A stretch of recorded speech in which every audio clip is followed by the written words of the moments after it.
Semenyo could be on the move in January for 65 million quid. Viktor Gyökeres is a doubt for the North London Derby. Michael Oliver has been appointed for that game as the referee, and I know that's going to pee off Arsenal fans. It's never a dull time where Arsenal are concerned. This season hasn't been dull. These seasons haven't been dull. There's been plenty of talking points actually during the international break. But before we get into that, get the creative juices flowing, people. Let me know your thoughts on everything that you've probably had in your thoughts going into this live stream, and obviously if I've tickled any sort of brainisms, as we will call it, in your mind, people. So yeah, don't forget to smash the like button, subscribe. Big up you lot tuned in as usual. Good morning, good afternoon, good evening, and of course in some cases good night. In just a moment, I mean, I'm probably known as the person on YouTube with the most tabs, but we've got plenty of tabs to go over, people, and such little time. So yeah, big up yourselves, big up everybody tuned in. Is this true DG on late night hours? I know what you're referring to.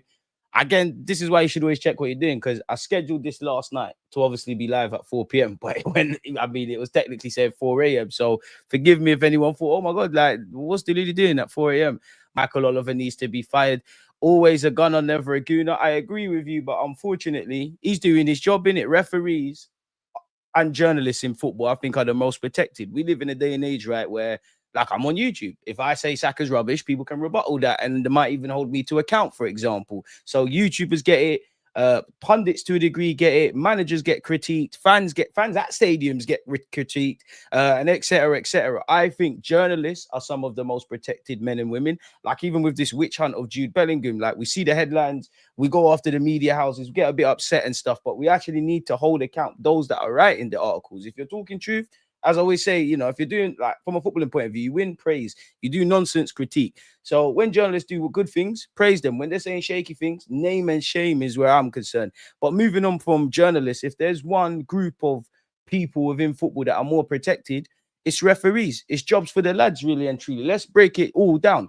Football's an international game, and, like, I'm 30 years of age. I've seen how, obviously, international fans have always been there, but international fans are as much at the, you're as much involved if you're, I don't know, in America or wherever, as much as someone that's going to the Emirates week in, week out, right? So, you know, we live in that day and age. And I say that to say this, all leagues around the world, but let's focus on England. It doesn't matter if the players or managers or physios or doctors or whatever job they have. It doesn't matter if they're English or from whatever country in this world. You've got players from all over, refs from all over, players from all over, managers from all over, all the other aspects. Why don't you have foreign referees in this country? That tells me there's a protection. If a manager criticizes a referee, they get fined, they get suspended, potentially even touchline bans and things like that. Referee, if they make an incompetent call, what's the worst that can happen? They're taken out the firing line. Premier League weekend, like, let's just say there's a game today, I make a mistake, I might just sit Saturday and Sunday off and I'm back. And it feels like, respectfully, you know, you could make a glaring error in Aston Villa versus Bournemouth, for example, and then you get rewarded with the Manchester Derby, the North London Derby, etc. I could be wrong, but I did see on social media, apparently Michael Oliver has not refereed a game for Arsenal since he obviously sent off Miles Lewis-Skelly. Well, obviously that got rescinded, people. So yeah, man, it is what it is. Like, all we can do is control the controllables. Yes, a ref can make a decision that goes against us. I do feel some Arsenal fans, while it's clearly prevalent, there's one rule for others and other rules for other teams, depending on who you are. And there's clearly some level of bias, I would say, since the days of George Graham and Wenger, and here we are to this day. There has been times referees have done us dirty, decisions have gone against us, like the Newcastle away game, and we've made it happen. Equally, there has been games where, yeah, flashpoints, they've altered the course of the game, or they've done something. But if I'm honest, that's a 1 or 2 minute moment. Football's a 90-minute game. So we just have to control the controllables. North London Derby, we know they're going to get a penalty, just win the game. You know, football's decided at both ends. Obviously, Gabriel Magalhaes faces the prospect of not just being out for the North London Derby, but probably the next 3 games on paper, 3 of the biggest sellers. You know, we've got a bunch of attackers that injured. Now you've got Gabriel Magalhaes injured. I did bring out an injury video, appreciative to you lot who tuned into that. That's something for you lot to watch after. Where I did ask you lot the question, you know, do you go Hincapié? Do you go Mascara? Do you put Calafiori centre back and bring in Miles Lewis-Skelly? Do you move Timber across? Do you move Benjamin White across? I don't think I said it, and I wouldn't do this, but Declan Rice has the capabilities to play centre back. So yeah, man. And yeah, don't forget to use your hype, share and like and sub, man, and big up you lot. Michael Oliver, the City fan, how he's not been fired is a mystery. It can't be a mystery. You lot are too intelligent. It can't be a mystery. There's no such thing as coincidence in football. There's too much money in the game, too much eyes, too much on paper, you know, great businessmen and great businesswomen and executives and TV right people and all those aspects. But there's too much going on in football for it to be a mystery, coincidence. They're allowing it to happen. I've always said they don't want to take the drama out of football. Look at the VAR is not even a problem. It's how VAR is implemented. It's the individuals behind it. They take, rightly or wrongly, we all want the right decisions. They take that out, yeah. They take, like, how many weeks do we watch football? Yeah, there could be something in the North London Derby and the next game in the Premier League, the exact same incident, let's just say penalty, and they're given differently, even down to how people are using towels, the whole first and second yellows. You know, us, boy, you know what? When people say referees, I think there's probably been more, but for me, Kovacic a few years ago, how on God's green earth he didn't get sent off at the Emirates on a yellow card, I don't know. And the only way I can rationalize it is that you don't want to change that. Think about all the money in the game and how, you know, these lot are businessmen. They're always planning how they can make things better. The TV rights companies and whatnot, they don't want the right decisions. This provides drama. You know, if there's, as I said, inconsistencies over the weekend, you wheel out the referees. It's a big talking point, at least until the Wednesday. It's just, we're just going to have to get on with it. We have to have that Sunday league mentality. Expect the ref to, rightly or wrongly, expect the refs to F up, make mistakes and just keep it moving. Troubleshooter with a 5. Appreciate you, man. Slap the likes while you're here. But get on the Semenyo thing. 65 M's bargain. Left wing. He transformed that for us. Baller. I don't know. Well, we'll get on to Semenyo, but I don't think we're going to be... Stranger things have happened. You never know. I don't think we need to sell to buy and all of that kind of stuff. But I don't think we're going to be aggressive for Semenyo that some others might be. And, you know, jumping ahead, we've got to discuss it. But, like, jumping ahead, apparently the release clause is active. It's 65 million in January, and it could be cheaper in the summer. I'm not saying we shouldn't. I'm not saying any club shouldn't. But from a business point of view, you wait 5-6 months, you got a discount there, really and truly. So we have to see. There's no way Bournemouth let their best player go for that cheap, surely. And even in January, they're gonna naturally, you know, yeah, Semenyo might want to leave and make up a fuss. And forgive me, but Ghana actually haven't qualified for AFCON. So if someone does buy Semenyo, obviously technically he's still going to play in the Prem. Obviously, if you're Bournemouth, you're going to be sympathetic to Semenyo. Obviously, you've given him that new contract. You know, I'm sure he's happy at Bournemouth. He's playing. You know, you can be linked with clubs. You just need to keep doing your jobs. But there's an element of, respectfully, they know they're Bournemouth. It's like Arsenal with Saliba with Real Madrid. If Real Madrid come calling one day, it is what it is. So that new deal he got obviously gives him some more money, protects Bournemouth for resale value purposes and that. The release clause comes into play. If you're Bournemouth, what are you going to say in January? Pay his release clause or F off. We're not on no negotiating. He can scream, he can shout, he can shake it all about. We're in and amongst our season. We're doing quite well anyways. We're doing quite well after losing a whole heap of players in the summer. Listen, we'll be more than happy to negotiate with you properly in the summer. Whether you want to activate his release clause or do what our football club typically does of, we'll hit your release clause, but let's stagger the payments in a way that makes sense. That's what you're going to tell any team in January. Pay his release clause. Our hands are tied. If you've got the capabilities to do that, do that. If not, is what is. And obviously, the release clause has to be paid in full. That would obviously factor in for what Arsenal, Liverpool, Spurs, whatever team's been linked with him, what they want to do in the summer. So, yeah, I think it'd be a summer thing, man. But we'll go over that shortly, man. We'll go over that shortly. Appreciative to you lot tuned in, man. Appreciative. You know, I love my regulars here. This is why I've been just doing subscriber only, man, because you know what? Everyone have their community. I just want my people who got balance. We can laugh, we could joke, we could speak about football, man. DJ, I see man's blaming international break for our injuries.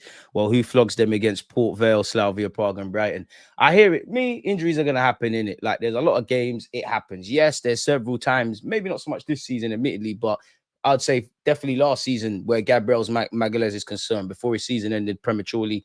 Maybe you could take him, maybe not rest him for games per se, but if the game's done and you take him off for 20 minutes here, a 45 minutes here, 5 or 10, before you know it all adds up. It is what it is. I keep saying with depth, if it was up to me, the only conversation I want to have around depth is who gets into the starting 11 and who makes the bench. Obviously, you know, the whole reason as to bringing in numbers is because when you're in scenarios like this, it sure as hell could be a lot better. We could be licking our wounds and saying, oh, woe is me, this player, that player, and the further injured, which we are. But it's not like we're turning around and we're having to play some random under 21-year-old that ain't really ready. We're seeing Mustafi and Lichtsteiner and that. I'm bullish about Hincapié. And I do feel fans can't have it both ways. They can't sit here and say, our squad is... I'm not even doing what they call it, the bottom Gooner thing, where, if we really got one of the best squads in the world, then this should be calm. I hear that. But I think the truth is in the middle. The first thing, any team is going to miss their best players. Gabriel Magalhaes been decisive at both ends for us, fundamental to how we defend. One of the leaders, not just in that defensive unit, but in the team in general. Fundamental to how we build up from the left-hand side and obviously how the left back inverts. So naturally, that's going to put a spanner in the works. We've seen what one Saliba injury can do for us in the title race. We've seen what mass injuries can do for us. We've seen the knock-on effect where when these men get injured, obviously the ones that are fit, you're having to run them back into the ground. But at the same time, and like I said, if you ain't got your strongest squad and stuff, that is relevant. But at the same time, a big part as to crying and really champion squad depth is, fair enough. Hincapié, for example, might not be better than Magalhaes, but there's a level. Because a lot of people, this is you can't have your cake and eat it. There was a point people were looking at Arsenal's second choice back five, quote unquote. So on paper, we're not really focusing on the goalkeeping situation. But Kepa, at the moment, Miles Lewis-Skelly is behind Calafiori. So Miles Lewis-Skelly, Benjamin White, Hincapié, Mosquera. A lot of people are saying they could start for maybe a couple teams in the league. So if you're able to say that, then you should be, we want to see Magalhaes, but you shouldn't be doing the doom is gloom thing. Like, if your depth is that strong, you should be able to hold it. Now, obviously, with Hincapié, he ain't been exposed to that much football. He's actually chasing back fitness himself. He had surgery on his groin during the summer, not been exposed to minutes. A lot of our players, clearly, from a selfish Arsenal point of view, you don't want them to go play for their countries because of situations like this. But then I think you have people like Hincapié where you haven't been exposed to too many minutes. So it's like a bit of a cheat code. Go get some minutes in the legs, get a bit of freshness and then come back. For me, it's Hincapié, first choice. For me, I'm putting Hincapié there. Big up Mosquera. No, listen, whoever goes there is what it is. But I just think Hincapié allows us to not have to tweak too many things. Like indirectly, if you move Saliba to the left-hand side and put Mosquera there, you've had one issue, and in trying to solve that one issue, you've made another one. Of course, Mosquera could go to the left-hand side, and I've got nothing against that. I just feel Hincapié being left-footed, being 23 years of age, being a league winner at Leverkusen, being on the scene despite his young age for a minute, capped X amount of times for his country, played in hostile environments. He's aggressive. I'm looking at him because you are a senior leader. Mosquera's a big dog in his own right, 21 years of age, 30, 40 times last season for Valencia, but I just feel it keeps things the same. You could obviously put Calafiori left-sided centre-back and then bring in Miles Lewis-Skelly, but then you're looking at Calafiori. Not that Miles Lewis-Skelly needs his handheld, but anyone that's played football, somebody needs to govern that defence. It can't just be Raya, and that's why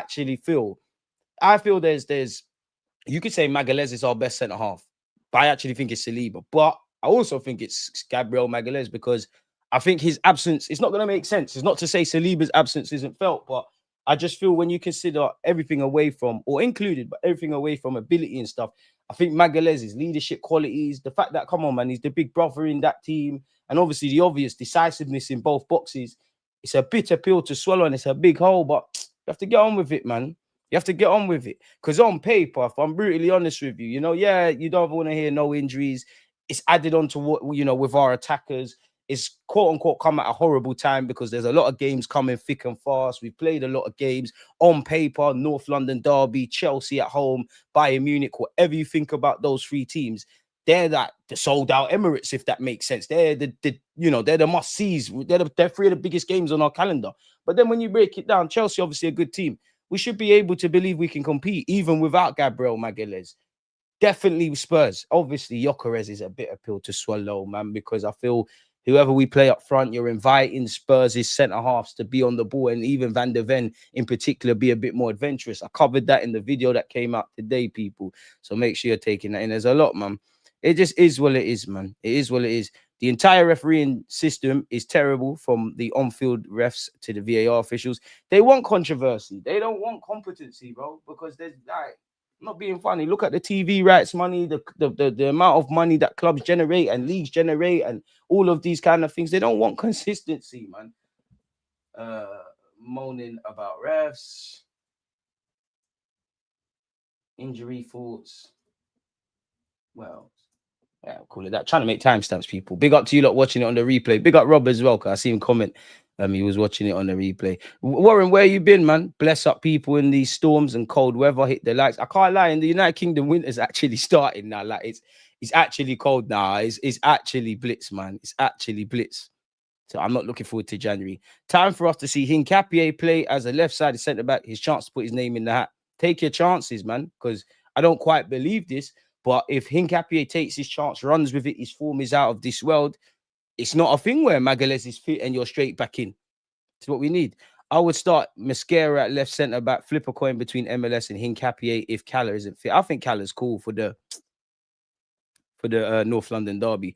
Why can't we just get an audit done on our refs? Surely it can't be this hard. Bro, because the PGMO ain't going to do that. The Premier League and the refs are in cahoots as well. Like, it's a bully boy thing. It's a cartel thing. I can't lie to you. It's a cartel. Like, I've learned to accept it. Like, I'm a 30-year-old Arsenal fan. Some of you are older than me. I've seen refs, pardon my language, do absolute fuckery against my team. Emirates error, there's bare of them. Elbows, calling us soft and breaking ankles, inconsistencies when our players are sent off. In the last 3 years, arguably 4 this season, not to do the victim thing, there's plenty of examples. The whole Emirates error is filled with them. Forget the Emirates error. From I saw the way, bro, listen, big up Man United, but the way you lot used to zang, the way Mike Dean, I'm on you. I can't be angry at no other ref because all my aggression is on Mike Dean. You're absolute crook.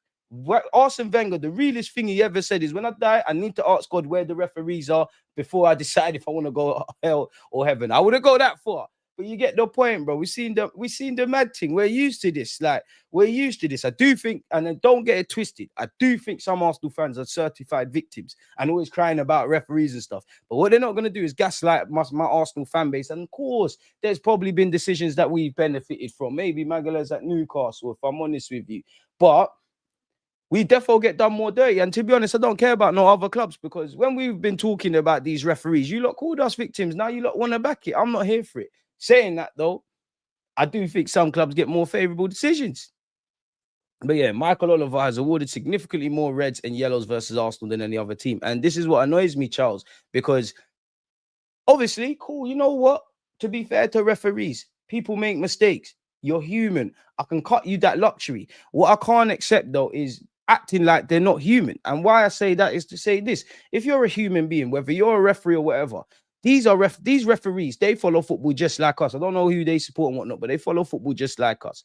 They actually know the players because week in, week out, you're reffing dons.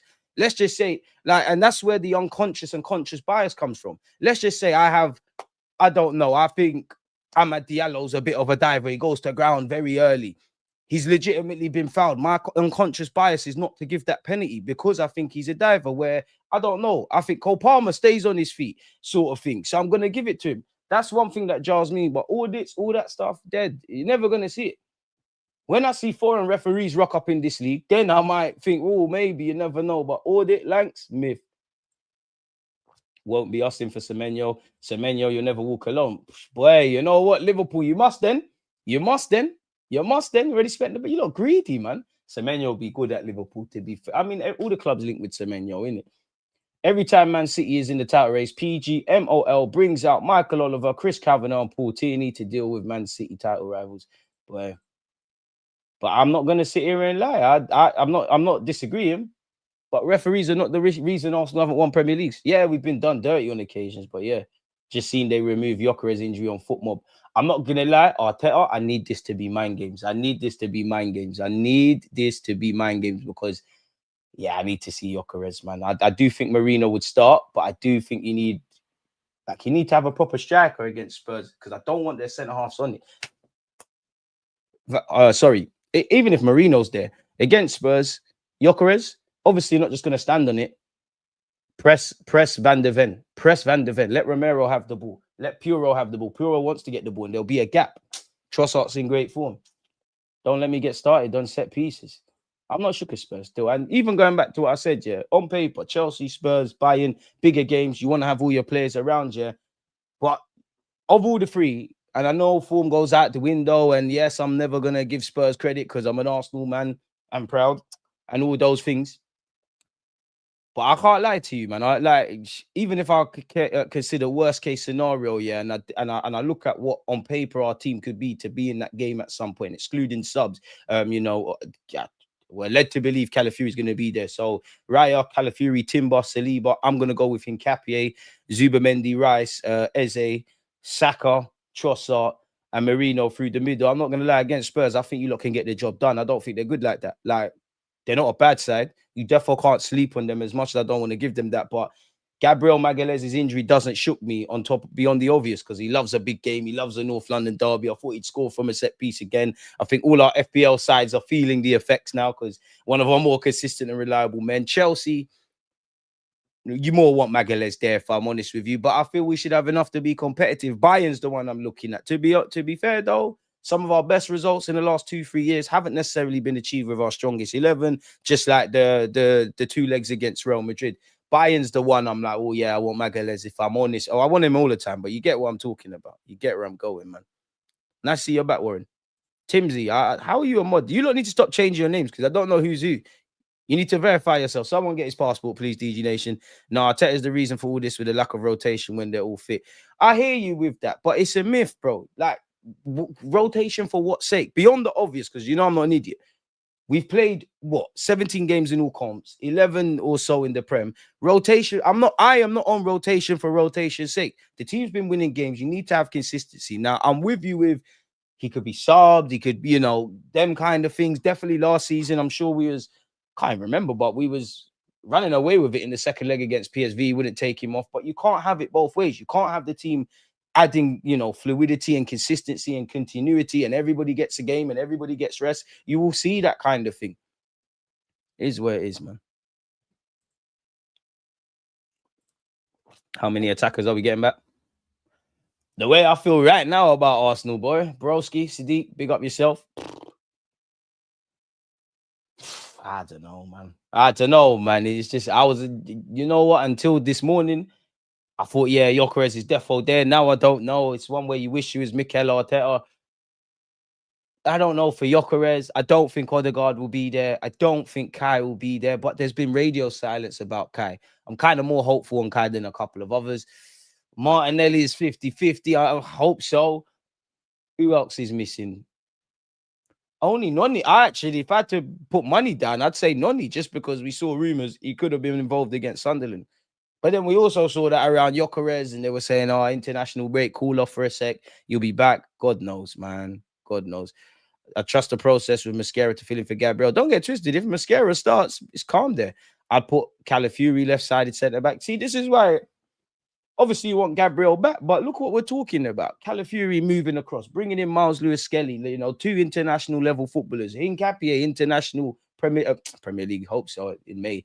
Bundesliga winner. Mascara, obviously, significantly inexperienced in comparison to them, but 13 million, we like him. Mascara, look at the options we're talking about. And for those players, away from the obvious, of course, they're going to be sympathetic to their teammate. Guys are injured and all those things. But if you're competing with Saliba, and yeah, it's a team effort and all that kumbaya stuff, but I want to play games. If you are playing in the same team as a centre-half where you got Saliba and you got Gabriel, if for whatever reason their form has dropped or they're not involved, then you get an opportunity back. Grab it with both hands. And that's what you've got an opportunity to do, man. If I'm honest. So yeah, man. Don't forget to hit the like button. About half watching haven't. Come on, people. What's going on? Merino up front next 3 games. Our matches are going to look like 24 season. Is Gyökeres not back for Spurs? I'm trying to hold fire until, well, in fact, I'm not going to draw any conclusions until Mikel Arteta gives his press conference. But 1 minute he's going to be back, then he's not. I don't know, man. I wish I had a clue. Honestly, I don't know, man. Nonsense blaming injuries on Arteta. He's done well making changes, using the squad, taking players off when we're winning. Now, everyone's got to take accountability. The players, the coaching, the medical staff of club and country, and the manager, I guess, everybody. But man can't just blame the players and blame the medical staff and blame the gaffer and all these things. Like, it's the belly of the beast, especially in the present day, really. We came into this season with, ironically, Timber, Calafiori, and Gabriel Magalhaes having knocks. I just think it's a slight to hit Mikel Arteta with, because as much as I do think he has to hold some smoke for that, we don't know. We're not at London Coley. We're not seeing, the players rehab, how they're truly feeling, because what if they're saying they're fit and they're passing these tests? Clearly, we need to review our medical department, but I don't think you can just wholeheartedly blame one party, because you're not privy to all info. It just sounds great.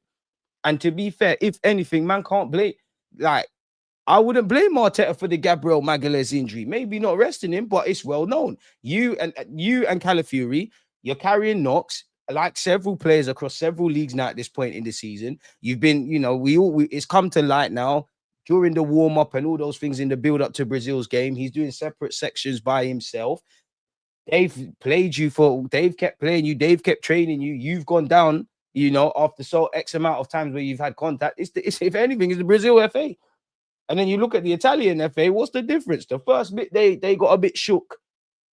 Go back to Arsenal. Brazil didn't do that. And I'm not even blaming Brazil or Italy, because if I was in their shoes, I'm doing the same. Obviously, you want people to stay fit, but we've got a World Cup or whatever to focus on. I don't care about you lot's Premier League stuff. And the players are going to want to play anyways. I know people will sit and say, oh, the pointless friendly. And 100%, like, it is a pointless friendly. But one, you're representing your nation. Two, man are trying to play for their countries at the World Cup. Man are trying to earn the manager's trust and relationships with teammates and continuity and all of that. You're never going to turn it down. So, yeah, man. DG, have you heard any updates on Timber and the extent of his injury? How long will he be out for? Timber's picked up a knock. Where'd you hear that? Does anyone verify that Timber's picked up a knock?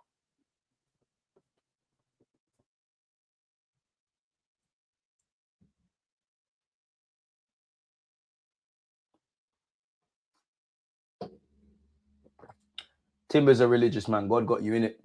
I know you ain't going out. I know you're not going out like that. I know you're not going. You're a Spartan. Listen, I'm not on it. I'm not even going to read the article yet, man. Fuck, you know. Well.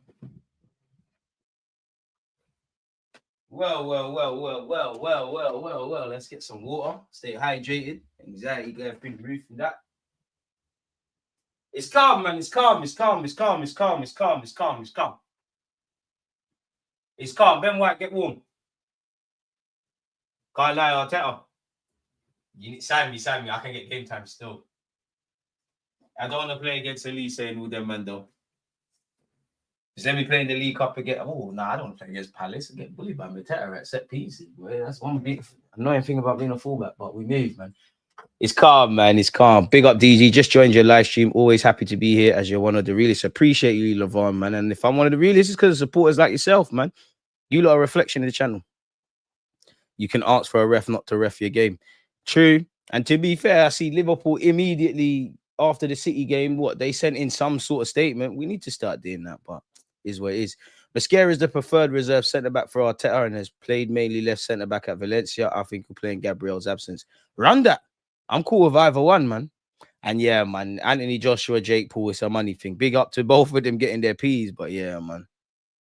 Why are you lot worrying about the ref? You should be slapping Spurs regardless. I hear you. You're not wrong, Jerry, but listen, stay out of big people's business because you lot were twerking for Spurs. You know what happened to you last May in Bilbao. You know what happens 9 times out of 10 when you play Spurs. Please stay out of this. Please stay out of this. Don't tell us what we should be doing. You're Man United. You should be winning the league. You should be bullying Liverpool. You should be in a title race. You need to focus. Focus, Jerry. Focus. Stay out of this. Big up you, Jerry, but stay out of this. I don't want to hear that from you because you're doing that nasty little bullshit Man United fans like to do. You should. You have. Shut up, man. Shut up, man. Lie, man. Don't want to hear that. Marino don't know how to press. I think he does. It's just, bro, you're asking Marino to press. It's like asking a fish to climb a tree. Obviously, he can do it. He's tactically there, but he ain't got the legs, bro. So, you know what? You F off into midfield. Someone else do that. We'll have to see.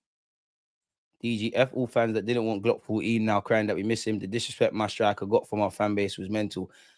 Well, emotional, man. Rude Star, appreciate you, man. You lot change your names back. Poro is terrible. Hopefully, Trossard can take advantage. Defensively, he's terrible, but going forward, he's one of them kind of fullbacks. Rotation for what season just started. I don't never want rotation for rotation's sake, man. It's little Tim's. Hey, pick up yourself. YouTube have changed this handles thing. They effed it, man. But people talking about rotation didn't watch the actual game, just chatting for chatting. But yeah, bond the rotation thing. Gabriel not being there is enough. There'll be a time to rotate. There's times when you can rotate, but not mass rotation, bro. Like, it's an option, DG. Can change on the dashboard that changed their names to @ jarring, man. I think the only attackers to be available for the North London Derby is Gyökeres and Noni. But then again, Havertz, Martinelli, there's radio silence. So is it a thing where you lot are the... Because normally it's them guys that there's surprise. There's the surprises that kind of come, man. Arteta's style of defense is the reason why we get so many injuries. It's no longer a coincidence. I'm not disagreeing, but what style of defense? Genuinely, what style of defense? Like, what style of defense? And even if there is a style, we're one of the best defensive teams in the Prem and in Europe, and us or whatever Arteta's done for years, getting us to where we're at defensively has correlated with us fighting. And again, I want to get over the line. I'm just trying to call it as I see it. It's got us better. I hear it, but anything that they claim Arsenal do, everyone does it. Everybody presses, right? Everyone is aggressive, right? Everyone that's in the top 6 got about, if your player plays for club and country, you're looking at anything from 50, 70 games, right? You do need to train the way you play. Maybe it's more of a case of rehab, like what we're doing in terms of rehab and, you know, just rehabbing from games. Because there's none of this, because people say that about training. Obviously, there's certain times where the boys are probably not able to train and stuff. But how can you play in an intense game of football in the Premier League, which it is 9 times out of 10, if you're not training that way? You need to train the same way you go to battle, innit? So what style of defending? Because what do we do that is no different? These footballers are all running more. It's all systemic football. It's all mid and low blocks. It's all aggressive pressing. And that's nothing we just do it a lot better than others. That's nothing unique to Arsenal. Liverpool historically have done that. Everybody in the Prem is doing it. So I hear it. And I'm not saying you lot are wrong, but when you strip it back, is it making sense? I don't tell you what to think, just think. Because what style of defending? Because there's no games, even the games where we've won 3, 4, 5-0 and that, where we might make it look easy. Man, are just in gear 1. This is professional sport. This is elite sport, where the margins for error, obviously there's bigger teams, there's smaller teams, but the margins for error in a level playing field have never been more prevalent than today. Everyone's got access to sports science. Everyone's got all the data. Man are using AI now and all these kind of things. Like, I'm not saying you lot are wrong. It sounds great. But does it really make sense? What's your score prediction for Arsenal versus Spurs? 2-0 Arsenal, man. I heard likes on YouTube aren't a thing anymore. Apparently don't make a difference to the algo or whatever it was. Any truth? No. Smash the likes, hypes, comments, any level of engagement, in particular, comments after live streams, man. Don't listen to them. Don't listen to them. If anything, the most unimportant metric is actually subscribers. Obviously, we're trying to get to 100K, and I big up all 70,000 of you, but subscribers don't really mean nothing. Of course, there's typically a correlation. The more subscribers you typically have, by default, there might be more views. It's like me being KFC. Like, I'm more likely to get people buying my chicken just because I'm KFC type of thing. But subscribe, of all the likes, the hypes, the comments, all them kind of things. Subscribers is arguably a vanity project, if I'm honest with you, if you're just looking at it via algo purposes. So yeah, man, with these injuries, the team isn't thinking as individuals, they're thinking as a collective. That's the only way we make it through this. Boy, it is what it is, man. Boy, I don't want no violin. DG, tell me how Gyökeres, Madueke, Hincapié, and Norgard never got injuries at their old clubs, but the minute they come to Arsenal, they start getting injuries. I hear you with that. Gyökeres, we're going to have to hold that because it's a muscular injury. Obviously, he never had a preseason. We probably played more minutes than expected, which obviously allows him to get to grips with the Prem and gets to know his teammates, and we get to see his player. But the byproduct is you have a muscular injury, and we're having conversations like now. So Arteta and them, man, have to hold it. And yeah, people could say there's no Kai Havertz, which I would, or even an option of Jesus, in which I would say, yeah, you're right. But there has been Marino who can play up front, so that one is what it is. Madueke hurt his knee, innit? Like, it is what it is. Man are gonna get injured. Like, it is what it is. Hincapié, I don't think you're being fair because he had groin surgery. There is something, don't get twisted. It feels like, maybe not so much these lot, but players never get injured. They join us. There's them kind of things there. Hincapié had a groin, knock / groin surgery coming to this football club, which Arteta revealed. Norgard got injured in pre-season. It is what it is. So that's my point. It's a bit of everything, slightly. If I'm honest, Timber's calm. It was just a cut, hopefully. Thank you thank you, chat, for the replies. Corner boys, come on. Corner boys in the building. Like the vid now. Appreciative to you lot who have done it, man. We made it. See you in 2026. Love heart. Timber to Netherlands national team via Instagram. Yeah, but I don't really tell us nothing. We'll have to see. Listen, people in the chat, put your guns down and chill. I just heard he was injured. Allow me. DG on Semenyo, I'm worried about how low blocks he can be effective. Rodrigo, I'm worried if he can handle Prem physicality. Do you have worries on them? Every player presents worries. Like Rodrigo, I think you got the talent. And I don't mean this in a bad way with your mentality. Like, I'm not I don't think you're unprofessional in that, but are you with it? Because you seem like you're a bit soft, like you're a bit of a Bedina, and we're not going to get you, but I don't want you coming Arsenal and you're still crying, think about your ex-girlfriend, Real Madrid. You're not here now, player. Like, you got to be with it in the Prem. Like, you got to be with it because it is a culture shock. Even the Premier League players that are making it look wavy and easy, it is a culture shock. So I would say it's more that, like, technically, tactically, all them kind of illies, I'm not really worried about with Rodrigo. It's just how much do you want it? Like, would you have a positive chip on your shoulder? Like, I'm going to show everything beyond Real Madrid to step down, but I'm going to show them that they made a mistake type of thing. Semenyo, I hear you, but I don't know, man, because if anything, if you can't really have concerns about Semenyo in general breaking down low blocks, because that's something we could say about our whole team. Our whole team is learning and I've struggled to break down low blocks, and several players like Eze, you're learning how to thrive in the low block at Arsenal. So there's nothing necessarily reserved to him. Like, so I wouldn't even say it's a concern. Schema, big up yourself, man. See, acting like half your fan base wasn't supporting Spurs in the final. See, this is why you see why they're called Red Devils. Man United fans lying for no reason. Jerry, see why you're bold. Man, start lying for no reason. There was not a single Arsenal fan, Man United versus Spurs, that was asking for Spurs to win that trophy. Don't come here and tell lies, bro. Marino against Romero and Van der Ven. Tottenham Ranger, big up yourself because you're terrible at picking football clubs, amazing at picking content creators. Have manners, like you haven't been sourced by less. Have manners, like you ain't seen Marino do this for Spain. Score against Liverpool, the current title holders. Do it against Real Madrid. Fuck it, Marino's better than all your shot. Who the hell's up front for Spurs? Solanke and them, man. Yeah, these not even play. You got Solanke. To be fair, I like Odeberg. He just ain't got a wavy name. Odeberg, Solanke, Richarlison. Shut the fuck up, man. Like, bro, very slightly, Marino starts for you, man. Relax, man. Relax. Oh, we beat Spurs more time than you in history. Oh, my God. And now look in the present day. Great war stories, Grandad. Great war stories. Big Man United. Treble. Alex Ferguson built this thing. One moment at Cristiano Ronaldo, Rooney, Tevez, Berbatov, all these guys.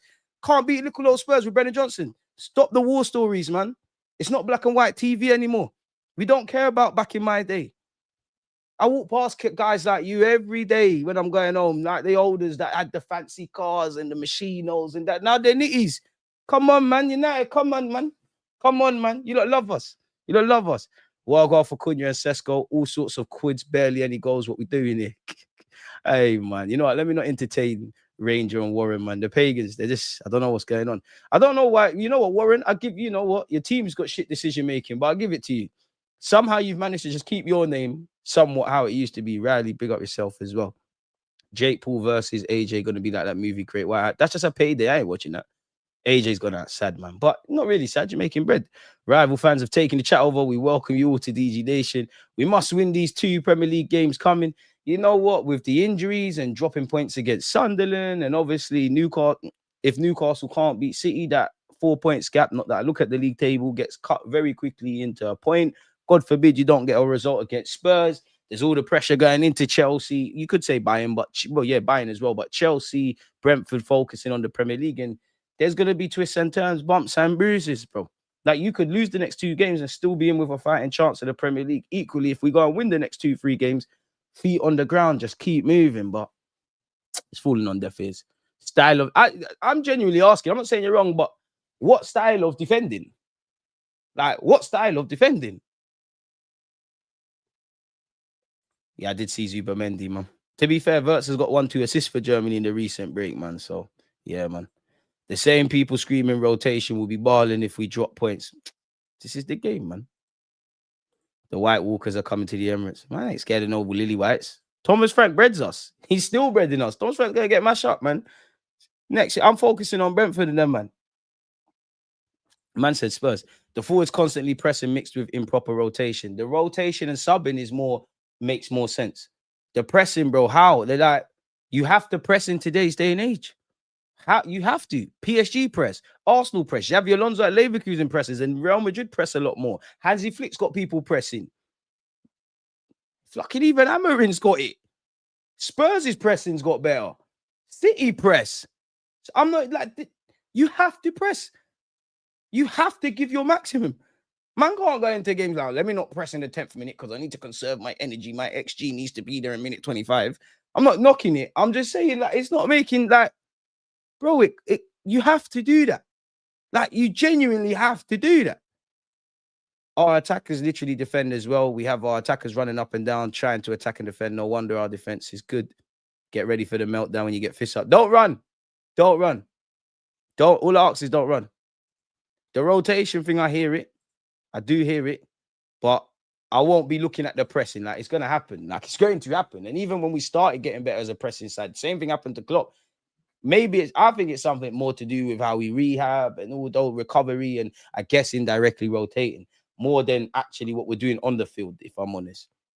Injuries are part and parcel of the season. If Timber is out, Ben White comes in. If Big Gabby is out, Calla comes in, or Hinkapie were built for this war. It's just a knock-on effect because suddenly, you mentioned war, you got less soldiers to call on, and you know there's only so many times you could do the 300 thing. Who will be our striker? Surely Marino. But even that, if God forbid, if Gyökeres, because you even see rumors going as far as to say Dons are not back until early December. I think Social Drain said it. Like, it is what it is. We're going to have to go to war in it, but it is giving a bit of 2024, 25 and it's not that the optimism's dead. It's starting to look a bit mad, man. TJ is the TalkSport studio as big as people make it out to be. What do you mean? What do you mean? Are you talking about the whole building? The building's massive, bro. Like, the building's massive. It's not even just TalkSport. You got it's News UK in it. You got all them media houses and all heap of floors, and you know, you look outside, you can see not all of London, but you can see a lot of London. There's more than one studio. Like, I typically, when I go on there, there's going to the same. There's more than one studio. You got little TalkSport 2 thing. Even I saw an interview with Trey Deeney on TalkSport. Like, that's almost, it's not a staff room, but that's almost in the staff room. They got this dart thing. Like, every day I go in there before we go live, I try to throw darts, man. I think I'm Phil Taylor. Clearly not built for it, man. Clearly not built for it. Again, people in the chat, please be respectful. One, David Ornstein.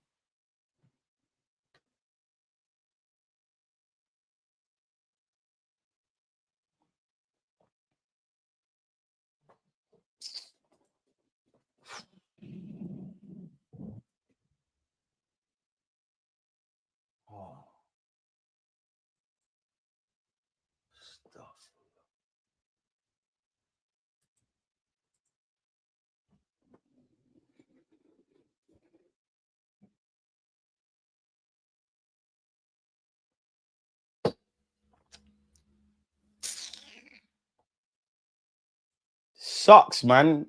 Because the season ended prematurely. You know, get well soon, Gabriel Magalhaes, my Spartan, man. It is what it is. It is what it is. Like, he changed shit, man. It is what it is. Like, it's peak, but what we gonna do? We gonna crack? Like, feel like it, but like, we gonna get on with it, you know what I mean? Like, but you know, I need to get something stronger than this. This coffee ain't doing it, man.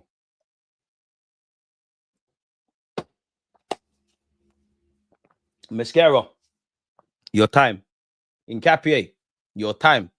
We're not looking around and there's Kivio and them, man, no more. We got Spartans. Come on, boys. Raise it. You know what?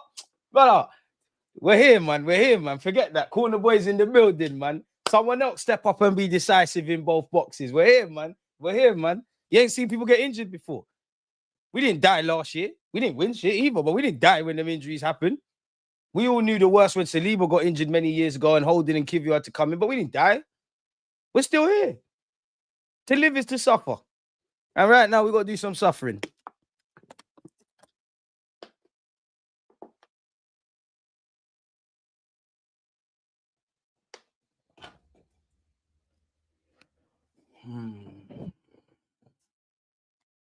Got a job to do, DG, man. Smash the like button, people, please. We're going to go over all of this. But once I actually pick the right time to go live with you, like, innit? Normally, I'm on an idiot thing. We are going to lose to Spurs 2-1. Get out of here with that, man. Get out of here with that, man. Get out of here with that, man. Noose is cold, Charlie. I'm having him. Nah, they're not troll CS, man. They're here all the time. And Noose is cold, but his price tag's gonna balloon, man. Especially with a decent showing in the World Cup. I want the first loss for both sides ever. Who are you referring to? I hope it's not us. 6 to 8 weeks. It is what it is, man. Arteta probably had a stern convo with the team, telling them that even if they feel the tiniest thing, to make sure they let them know. Yeah, but players are not going to do that, bro. Like, Like, would you? Obviously, it's not right, but would you? Because when we were shit, Ben White was hiding injuries. This is why I've never... There's obviously moments where you can question if players care, but I've never subscribed to the logic of my players don't care. We can criticize their ability, their capacity to get over the line, how they played in games, all these things, but they care, bro. Man are gonna withhold injuries. We say this all the time. Like, I'm sure they go... Like, there's probably players of all clubs. They go through the many steps for rehabilitation. They ask them, are you good? They say they're good. They're probably pushing. They know in their hearts they're 99.9% fit, but there's that maths, insert the maths here, that 0 point whatever in the back of their head. They know they've got a knock. They know they feel something, but they choose to soldier it. And I feel sorry for a lot of our players, because obviously you need to do what you need to do for Arsenal at at club level, but there's a World Cup to think about, man. I always try and look at it both ways. It could be better, but sure as hell could be a lot worse. DJ, it's Calafiori left centre back time. We're gonna have to box cleverly. Like, if Hincapié or Mosquera starts the next couple of games, there's gonna be times where you're gonna see other stuff. I just don't know for Calafiori and Miles Lewis-Skelly on the same side, if I'm honest. I back them, I like them, but I need a lot of maturity from Calafiori, because you have to be the big brother now, innit? You have to be the big brother. It's like there's three brothers, and big bro has the keys. Like, you're staying at home. Big bro's got the keys. A girl said, I want to link up. Shh, I'm going out. Don't tell mum. The second in command gets the keys. Now that's Calafiori. You're the big bro.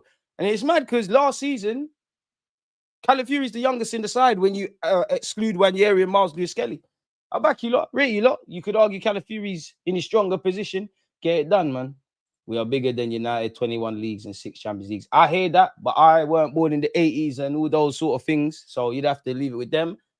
I think Man United are a bigger club than Liverpool, but I always hate all this bigger club crap, because who cares? Because if you're a Liverpool fan, an Arsenal fan, a United fan, shit, even Tottenham Rangers here, that's your club. They're the biggest club in the world to you, innit? Really and truly. Martin, appreciate you, man. New hand of Arsenal tweet is sounding dark, bro. Don't run DG when Liverpool wins the league. Funny way to spell C. I'll never believe in this team ever again. T, respectfully, then I hear you. You're allowed to criticize the team. You're allowed to criticize the manager. You're allowed to do that. I told you so. You're allowed to have hope.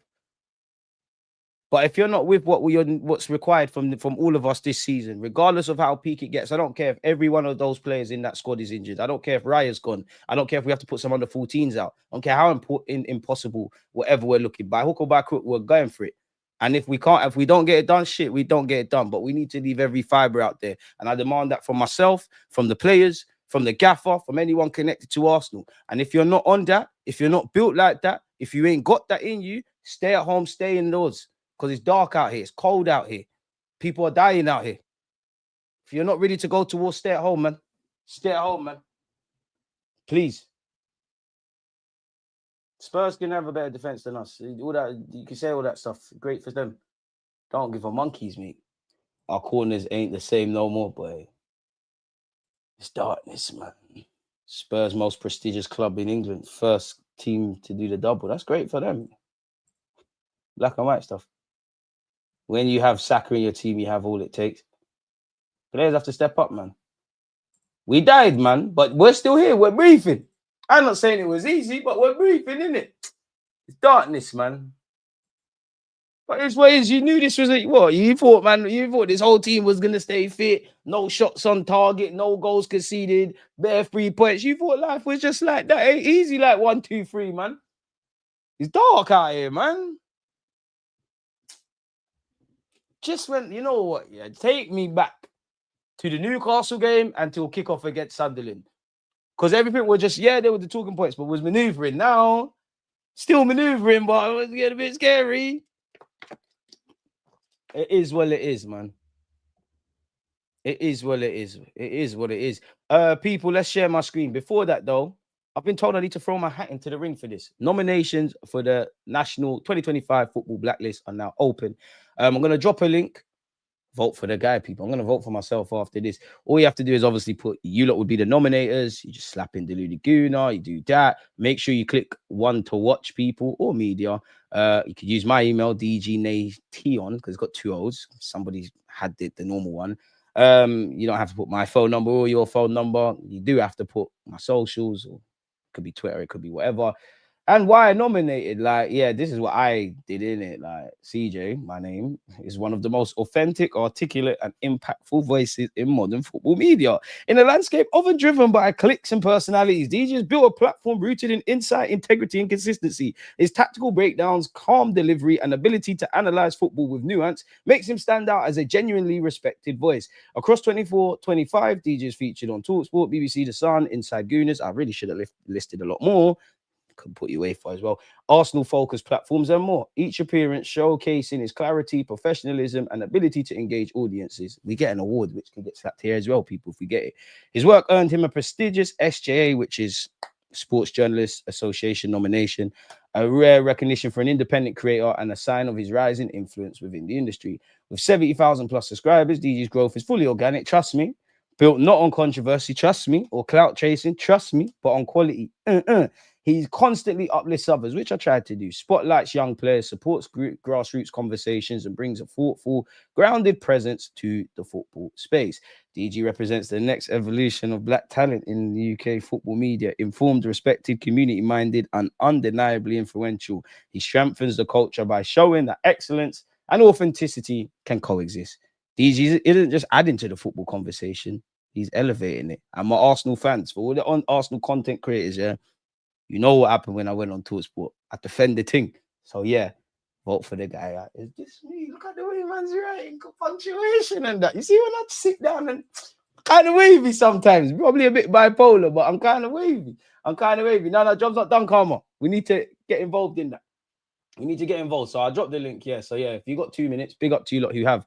Now, let's make a timestamp. What's the time on the clock? What's the time, Mr. Wolf? Did anyone play that game in primary? I used to love that. I don't know if you're not in England. I don't know if you used to play it, but what's the time, Mr. Wolf? I swear. Anyways, 53, should we say? 53. Gabriel. Oh. All right, let's go with that. Well, Arsenal's Gabriel set for further tests on thigh injury. Fears he will miss 1 to 2 months. Soon home, man. Free the team, man. It's nothing.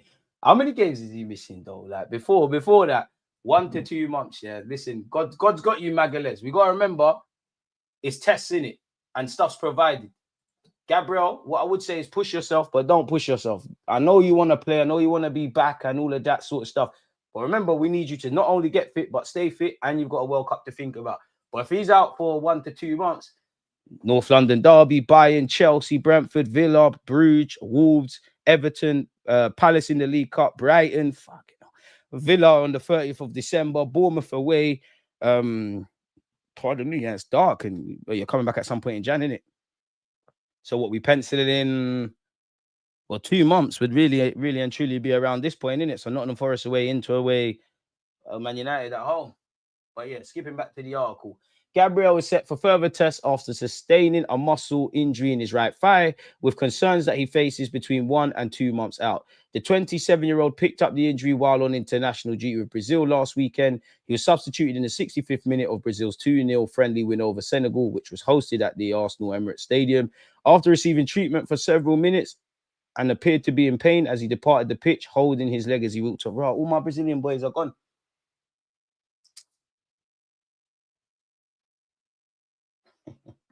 Did anyone watch the Under-17s World Cup? My Brazil, we did our thing, man. Is what it is. I rate you, DG, doing the Braveheart thing, but I'm gutted. No, Tevin, don't misunderstand me. Am I gutted? Am I disappointed? Am I filled with every emotion? Yes, but unfortunately in life, it keeps spinning. Clearly, we need Magales. Clearly, it makes it more difficult. Clearly, we're going to feel this knock-on effect. Clearly, you're having to wrap players more in cotton wool. But what are we going to do, bro? Like, what are we going to do? Are we the first? Is this the first time Arsenal have had injuries? Is this the first time like a man's been injured? This happens. Get on with it. There's no other option because the world's going to keep spinning. You still got to fulfill these fixtures. Like, we still have to do this thing. Like, I'm not on this pussy old thing. I can't lie to you, lot. I really am not on it. Everybody just step up. Yeah, there might be games. If Gabriel was there, this could happen. Fucking get on with it. Because likewise, there's been times in the last 3 years, I've seen my team stand up. You man smacked City 5-1 without your strongest team. You man stood up across 2 legs against Real Madrid, where what people can say they never had the strongest team. What the hell did we rock up with? Who the hell was up front? Who the hell was centre half? What are we doing here? What are we doing here? So you show me you got the capacity to do. Everyone stand up. And the big reason as to why I'm cool is I actually believe in my defensive ranks. The thing I'm most nervous about is suddenly you're hoping that the existing players are a bit more fit. And now even a Hincapié just come back from a groin knock. You're having to watch him. Calafiori, not been injured, apart from the little scare for Italy. He's one that we always know is going to get injured. Having to watch him. Timber, it feels like such a long time ago. He had the ACL knock, but you're always going to look at him. Ben White's still not in the groove of things. Injuries can strike at any moment. Even sometimes, sometimes players get injured when they're hot. So they're playing week in, week out, club and country, boom. Sometimes players, when they're cold and they come into the heat, they get injured. Like there's a man that's not really had a start in a couple of months or game weeks. Bang, hamstring. God forbid. This is a reality. To get on with it, man. This is like chefs cutting their hands. Just get on with it, man. How bad do you want it? How bad do you want it? Any goal in life, anything you're trying to achieve, you don't just, it's not like that. This is a curveball. Get on with it. Rest up, Gabriel. We miss you. Want you back. The players that are available, step up. Go and show the manager you're better than Magalhaes. Go and believe you're better than Magalhaes. Go and lay down a marker. Because as much as I love the kumbaya thing and everyone's pushing in the right direction and it is all about the collective, bro, I'm not interested in that. We're not here to make friends. We're here to win football games. And a byproduct is winning shit. And we've been through a lot in these last 3-4 years now. And we're finally here where we have a fighting chance of winning 1 of 4 trophies. Fucking go and do it, bro. Simple as that. Because as much as I hate what people say about my football club and there's an element of disingenuousness, there's a saying in life, until you prove them wrong, they're right, So when they're sitting there and they're being disingenuous about away from the people that have fair criticisms, when they're chatting shit about my manager, my football club, my players, this and that, until you get over the line, they're right. So go and shut them up. And that's what I'm on this season, by hook or by crook. When it's all fun and games, I'm not saying you're saying this, Tevin, but people can't say, our squad is so great, so amazing. Our second choice, third choice, back five gets in teams in Premier League and that. Now you fucking go show it. Go and show it. Because at the end of the day, these people bleed like us, it's just a game of football. It's not like we're going to war with toothpicks and people got Mach 11s and bombs and shit. You're playing a game of football. Can you run faster than man? Are you stronger than man? Can you score more goals and keep them out the back of your net? Are you more switched on? What's your tactical noose? We're playing football. We're hardly doing, open heart and brain surgery. Fucking get on with it. Stop the pussy old thing, people. Seriously. It's less of it. Less of it. Because we have to go on with this anyways.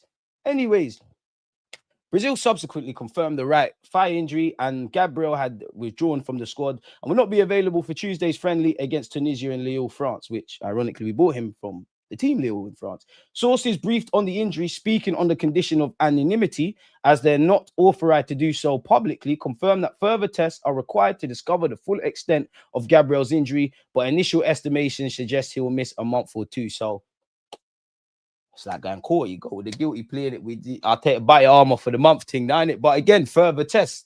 It might be a bit more positive. Shit, it could be a lot more. It might go from 2 months to 3-4 months. We don't know. Every day is going to provide something different. You have to hope for the best and expect the worst. The man's out, innit? You're out for the foreseeable future, or at least the short to medium term. Deal with the players that are. Wrap you up in cotton wool. Stand up to be counted. Stand up to be counted if you're one of his teammates. How much times has Gabriel bailed this club out? Well, did you lot out if you lot were players? How much times he bailed you lot out? Bail him out now. He's not there. Stand up. Saka goes down. Next man, stand up. We've been dealing with injuries since the start of the season. Boy, I ain't got time for this, man. We ain't got time for the shook thing. I can't lie to you, lot. I can't lie. Gabriel's injury comes ahead of a busy period for Arsenal, who play at least 14 games in the next 8 weeks, bro. This just makes the movie and May better. Start interviewing the players and the manager from now, how they're feeling. Save that in May. Bring out the all or nothing. It's going to be lit. We're therefore winning a trophy. I can't tell you if it's the Premier League, I hope, the Champions League, I hope, the FA Cup SARS, it needs to come home, or the League Cup. I'd love to win all of them. I'd love to win 2. I'd love to win 3 because we've been starved. I can't tell you which one. I am convinced we win something in May. And I want that. Don't let me down, boys. Don't let yourselves down. Fuck me. I know I love the club and I love the club more than any of these players because I'll be here after that. But fuck me. Do it for yourselves. Because when it's all said and done, I don't care what you have won and what you've done away from this football club. Some of you have won trophies. Some of you will leave here and go on and win trophies. None of you have done it as a group.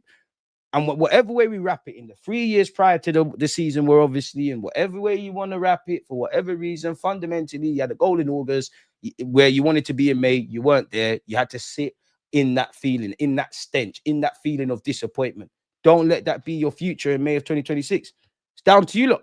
Whether you believe you can or can't, that's your answer. Anyways, the centre-back has played every minute of Arsenal's Premier League campaign so far and started all 4 of the club's Champions League fixtures.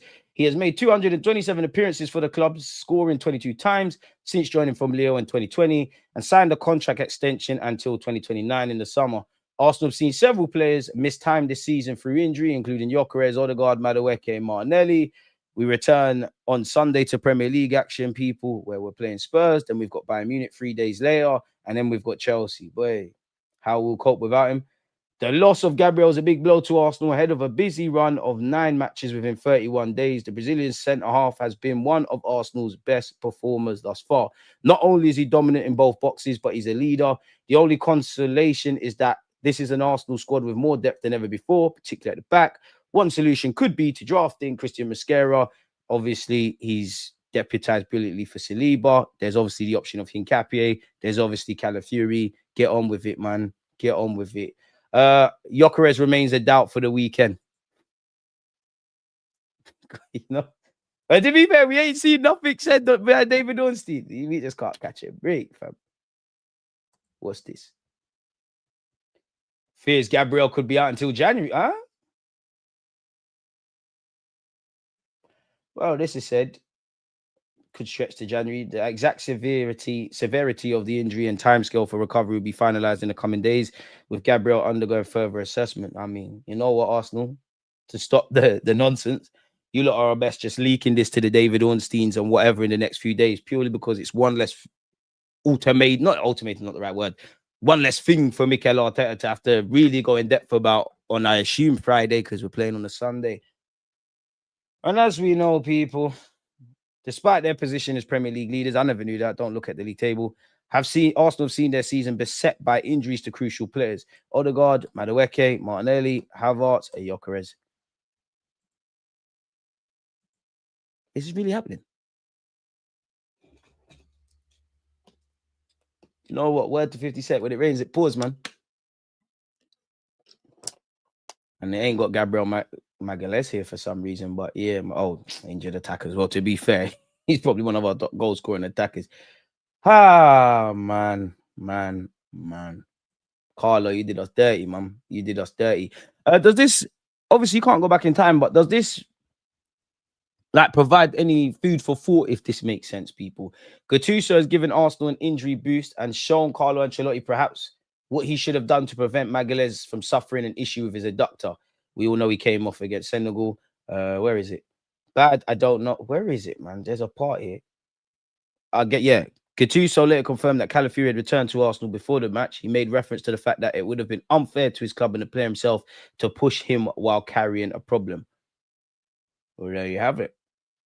There you have it. Both of them went off an international break with knocks. And well, this is irrelevant now, isn't it? Really and truly, because we know where we're at with Magalhaes, but let's see if it sheds any light, bro. We're not seeing Magalhaes for a minute. See you in 2026 then. If it is that, Calafiori said to be, there's no worries about him being in the North London Derby. Gyökeres, fingers, toes, and everything crossed, but it says unknown. There's rumours he suffered a setback. Kai Havertz, he's penciled in for the North London Derby, but I don't know. Martin Odegaard, I don't think he makes the Derby, and it says unknown here. You'd imagine Noni's back. I hope Martinelli's back, and but to be fair, I think we probably see Magalhaes before Gabriel Jesus, but it is what it is, man. There was rumours around a salary cap plan, people, and they're under threat as Arsenal and others review their position. I think it's barbaric. I think it's barbaric. Why should players have their salaries capped? Let's have it right. Players earn a lot of money, but if they all pack up, I'm never going to read this. If they all pack up football today, they all pack it up today, what are we watching? And players are not going to get paid. Like, even when you see people getting 300, 400, 500k a week, if the club indirectly isn't essentially making pounds on those pennies. So if you're going to cap what clubs can earn then, because they're just going to get richer. And these clubs don't care about none of these players. They're tools, they're pawns. And especially these players, the world of football, not fans, the world of football don't care about these players. Club and country tournaments are getting expanded. The presidents of all of these Premier Leagues and La Ligas, when these players and these clubs are complaining, what do they say? Oh, just have bigger squads. They don't give a crap about your mental or physical health. And I hate to refer to football as a business or a product, but there has to be a correlation between, the amount of games and people are tired and whatnot. and maybe a bit of mixture with tactically, but ultimately people are not entertained by football. I don't feel they see good games of football anymore. I don't know though, man. Arsenal are among a number of Premier League clubs reviewing their position on a controversial new salary cap, with the proposal under threat before Friday's scheduled vote on the issue. The Premier League leaders were one of the main drivers for the introduction of anchoring, which would limit spending to 5 times the amount paid in prize money and broadcast revenue to clubs who finished bottom based on the 2023-24 season, where Sheffield were obviously there. Tim Lewis, who was an executive vice chair at Arsenal, was strongly advocating of anchoring, left the Emirates Stadium in September, and it's understood the club's position has softened under their new leadership team. It remains to be seen if the vote even goes ahead at Friday's shareholders meeting. So, what you mean? Is this serious or not? With as many as 8 clubs harboring reservations over a change in financial rules, according to sources, some clubs believe that anchoring could drastically limit English football's ability to compete with its European rivals for the world's best players. Any change to the Premier League regulation requires a 14-club majority, and when a vote was taken last year to begin exploring anchoring, Arsenal were among the 16 who voted in favour. Man United and Man City were on the opposite side of things. So yeah, we're not, man. I'll leave that to the nerds, man. We care about football, innit?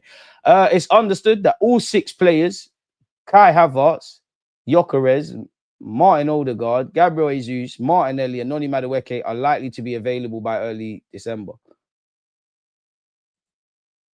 Ben White's situation is one to monitor. Arsenal will be open to offers. However, as things stand, the expectation is that he remains, with further talks on his future next summer. His current contract expires in 2028.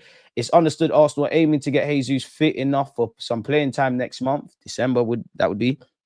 If a sensible offer comes in, they'll look to sell the player in January. Otherwise, he's earmarked for a departure next summer. And as you would have seen, people, he said that it's not the right time to talk about transfers, but if we take your words for face value, he's like, I'm at Arsenal until 2027.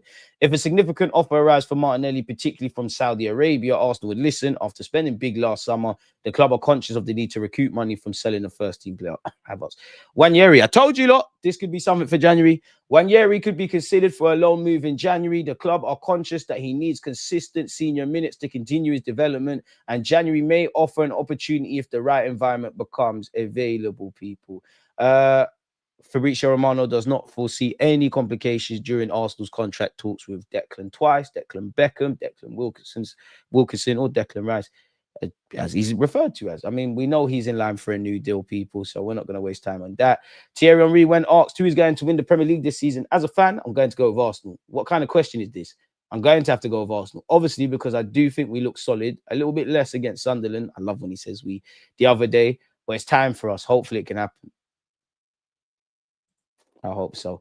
Martin Keown, I saw this earlier. It's not ideal, but I think Gabriel might make it. And if he does, I think Arsenal deserve that little bit of luck. It's not about any one player this year and injuries. It's about the collective group.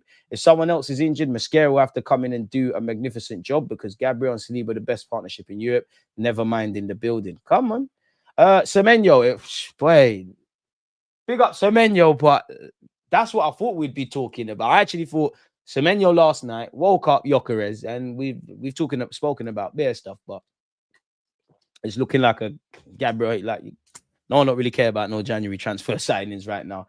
Antoine Semenyo has a release clause for the winter, formally set at 65 million. It must be activated by a specific date and is available to any team. The mechanism, will again be available once the subsequent transfer window opens, except at an even lower figure. So for me, I can't see Arsenal getting involved in January, probably a summer thing. If you're Bournemouth, as I said earlier, you're going to point everyone to the release clause. You're not going to be open to no negotiations. Even if someone says, we'll give you 65 million, but it's not up front. So the season's in and amongst things, and Bournemouth trying to achieve what they're trying to achieve. But let me know your thoughts and discuss Antoine Semenyo, folks, people. He did say in March of 2025, the Emirates is his favourite ground, so there could be something. Odegaard celebrated, and that you Heartland, he's all right. Qualifying for the World Cup with Norway. Is that the team's jackets? Because why has everyone got the same jacket on? I don't know, people. But he has said he's an Arsenal fan, and obviously he's not going to conflict his job with needing to do what they're doing, people. So, yeah, we'll have to see what's going on there. So I have to see what's going on with Semenyo. But Bournemouth reluctantly accept that they may be powerless to prevent Semenyo from leaving the club as soon as January, even though there's a desire to retain him until the end of the season. Manchester United and Spurs have been name dropped. We all know he signed a deal last July until 2030, people, and he's having a great start to the season. City, Liverpool, and Spurs have been dropped there. I don't know, man, but I'm having him if there's a chance to get it done. Yeah, I think we've spoken about this already, but Gabriel Jesus, Martinelli, Benjamin White, Wanyeri on loan, all linked with potential departures in January.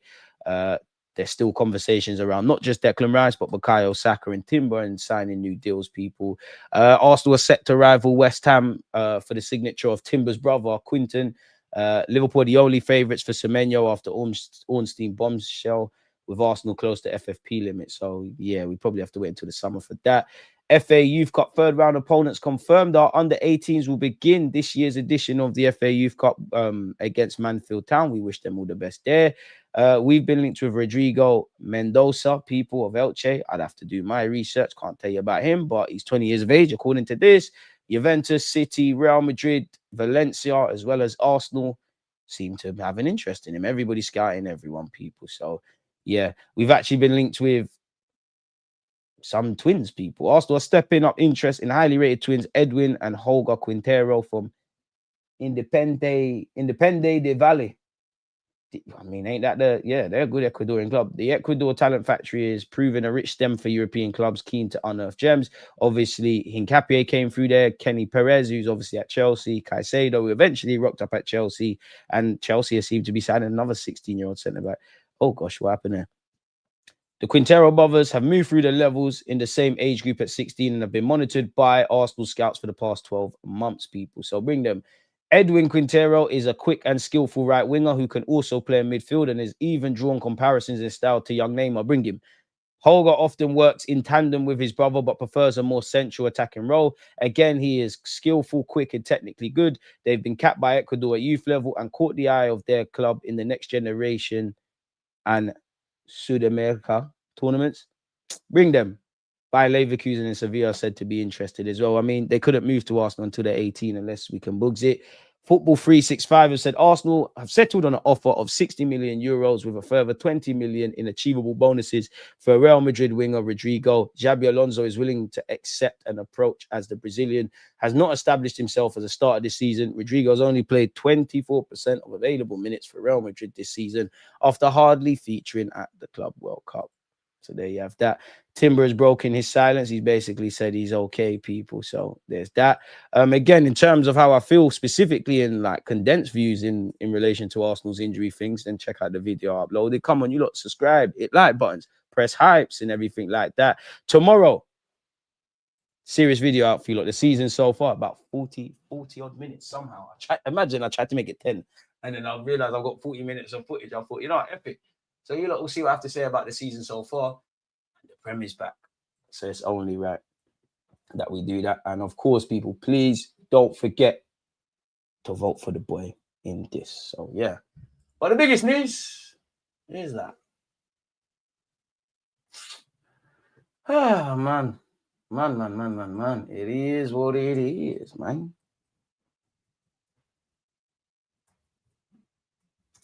Good timestamp there.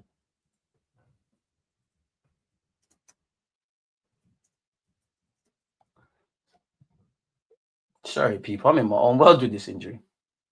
Quality, that's a strong word to use with DG. Behave yourself, man, pussy. Man said Ibra bigger than your club. Dead cool. Riley, appreciate you for voting now. Salah's not bigger than Man United, bro. But it's all pub chat for me, man. Messi's violated everyone, man. We should have enough to beat Spurs and Chelsea. The Bayern game is a tough one. Boy, techie, man. What do we put for your name? CJ Karma. Yeah, or you could put Deluded Gooner. They'll point, trust me, they know who I am. They definitely, well, they should anyways. Huge credit to the club for fixing up as far as recruits. Seeing as how we're so calm about first-team injuries, looks like we're serious about winning things. Long may it continue. We got a bit more depth at the back this season. Hate quitters in the fan base. But if you want to quit, that's cool, bro. Be the quitters. Go over there. Stay over there. If we don't win, we don't win. But I'm just not on giving up now. I don't care how peak it gets. Like, I don't care how peak it gets. We've got a job to do. And if we can look back in May and we don't do it, of course, there's hell to pay. There's question marks to ask, but fair enough. Fight tooth and nail till you get there. The only way out sometimes in life is fighting back through the demons. If you're pushed, it's fight or flight. If your back's pushed against the wall and you're about, like, someone's about to take your life, it's fight or flight. Are you gonna succumb to reality, or are you gonna go out the same way you came into this world, kicking and screaming? And that's what Arsenal need to do. We got cannons on our crest, man. Cover them fucking chest. Come on. It's easy to be behind the team and gas up everything when everything's going right. Things are going wrong in terms of injuries. I ain't on this, man. I'm not on this crying stuff. Hincapié playing earlier hours tomorrow against New Zealand. Let's hope he don't get injured. DJ, I promise you we are winning the league this season. I've seen the hunger and mentality in the team. I hope so. We had a fighting chance since so forth. Warren, take a day off. Can we see DG and Curtis club? Question for Curtis, really. Everything about Arsenal usually has an overreaction. I fail to understand why Chelsea have had Palmer out for months, their best player, but they're still winning games. Boy, he looking like he's out for 2 months. Yeah, man. Is what it is.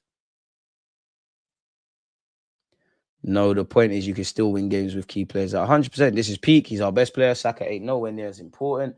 Pep has more league titles than Chelsea. This is you lot in the chat doing whatever. Kivior stepped up last season. I expect Mascara too and Hincapié to do even better. I hear it. We are winning the Carabao in Feb. Fair enough. You lot are still reacting to Warren in the chat. Carlo is a scumbag. He knew Gabriel shouldn't have been out there. Let's not call Carlo Ancelotti the great man a scumbag. But what I would say is it's no different to club football, because there's probably been times all managers have known their players, they're having to manage the load and they're having to nurse them through games. You're going to do it. Yeah, it's a friendly, but Carlo is assessing what he needs to assess for Brazil going into the World Cup. Of course, I don't necessarily agree with what he did, but this is the reality of the situation. DG, do we know if our closed door friendly will still be played? Not a clue, my brother. DG, what's your thoughts on Mascara switching to Colombia from Spain? Big up every time. Chase Gold. It's one where he'd have to answer, because, like, I guess it's one where, Grealish and Declan Rice played for Ireland before England. Obviously, the Black British boy is in this team as well. It's a techie one because he's Spanish, isn't it? Well, he's of Colombian descent, but Spain's all he's known. You'd have to ask him what he feels more attracted to, like what he feels more thingy to. And he's in the Spanish setup, so he probably sees that as a stronger kind of option for him. It'd be interesting, though, if Colombia offer him dead right, like, yo, the World Cup is there. You can roll if you want to roll. Is he going to go with his heritage, or is he going to hold out for Spain? I reckon he holds out for Spain, if I'm honest. But you never know. You never, ever know. I'm for a salary cap only if it makes the league more competitive and balanced. Nah, man. I don't know how you do it. I'd be more on a salary cap or a cap on earnings for the clubs. Where there's so much things that could get taxed before their players. Make these kits fucking affordable. Make these tickets fucking affordable, and actually make sure we've got a fighting chance. Stop taking a piss with the TV rights, and then locking up these people that got fire sticks and whatnot. Do all of that stuff before you then want to come and talk nonsense about the players. For me, anyways, because the players are only getting what a byproduct of the game is. It's economics, man. Yeah, Big Gab's out, man. No way Semenyo is available in the summer. I mean, if he doesn't go in January, he's available in the summer. Probably a lot cheaper. Mikel, Arteta outers are desperate to be right. Come on, just support the team. We need every fan on board. It's not about I was right or wrong. There is some, but I know some. I speak to people who want Arteta gone, but they're on what I'm on. We're fighting. We're doing what we need to do. For me, everyone's allowed their opinion. If you think Arteta is the worst thing in the world, you think he's better than sliced bread, you're like me, you're a bit balanced. And you can see pros and cons, and your conversation kind of shifts to getting over the line. Everyone's allowed their thoughts, man. I just feel there's too much shoving things down people's throat. Like, I can't lie. I'm not saying anyone here. I do find football content and stuff. It's bordering on childish, if I'm honest with you. And there's scope for it. I'm not talking about laugh and joking. I'm saying there's a balance for it, but it's quite childish. And 9 times out of 10, it's grown adults. Not gonna lie, Gabriel is boying it red zone and risk it for a friendly. We got cover and quality cover, but it's annoying. It's true, but I understand it. End of the day, like, before you knew what Arsenal was, you was a young man from Brazil, and life is short, a career is shorter. You're gonna go and do it. Havertz has suffered a setback and won't be back until the end of the year, according to Nagelsmann. Boy, let Rodrigo right at Madrid. 20 more likes to 100. Smash the like button if you haven't. I can't blame Big Gabby. He wants to play for his country, which is pride. Voted fam, always support my guy. Grafting Schemer, appreciate you, man. Appreciate you. Imagine instead of Mascara and Hincapié, I'll cover with Zinni and give you. But I told man we could have kept Tommy. You know what? What Tommy Ashley would have been good vibes in the injury room, innit? Told man we could have kept Tommy.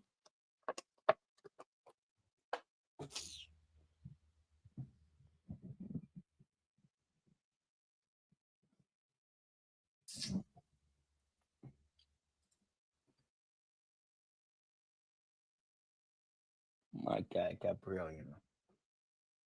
Ah, well, there's a difference between a fan and a supporter. You can do both, of course, but a supporter is one who never leaves and is forever present. I hear it. Number 14, still en route, DG. We'll be surprising a few, man, real soon. I hope so. DG, when we see you on Loose Cannon, it's not a question for me, bro. Like, we will. It's not a question for me. DG, when might Graham be back on the channel? Always a good show of him. Said he let me know, to be fair. What's this?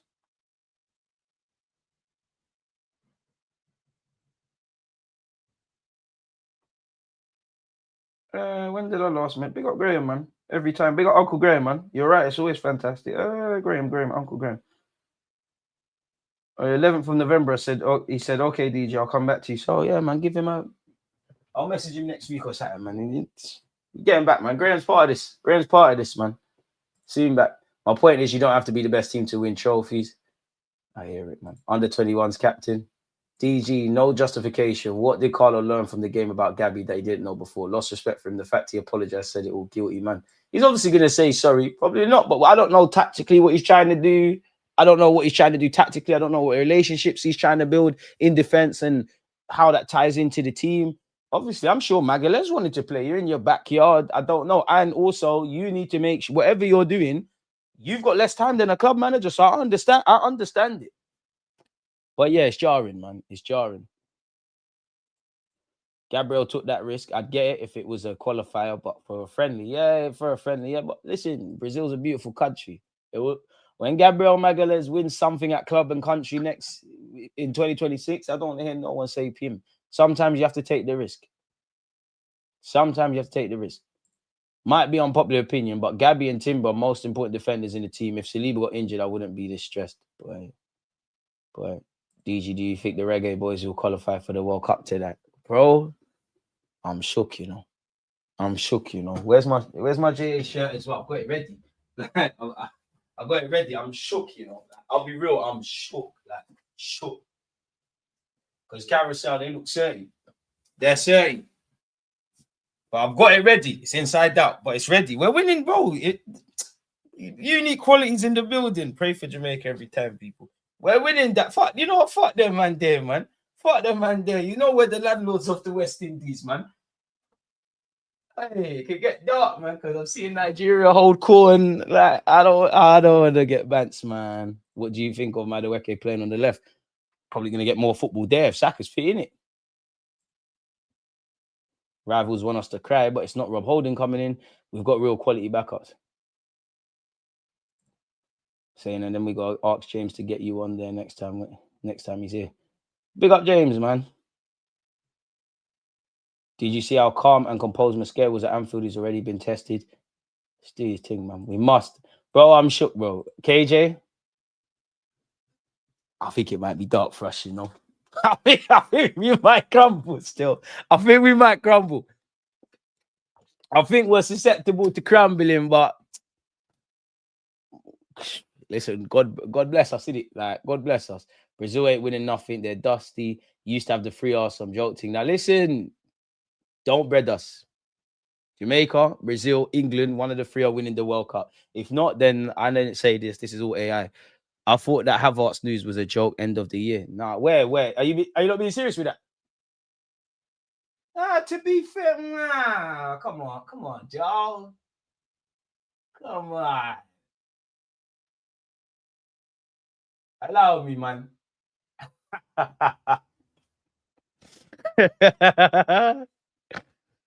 Woo! Havertz, I'm rattled. Kai Havertz has had a minor relapse on his knee injury, but he's doing well overall and is expected to return playing towards the end of the year. I mean, technically, we are towards the end of the year at this moment in time. Maybe Julian Nagelsmann ain't trying to talk too much about stuff. I don't know. Hmm.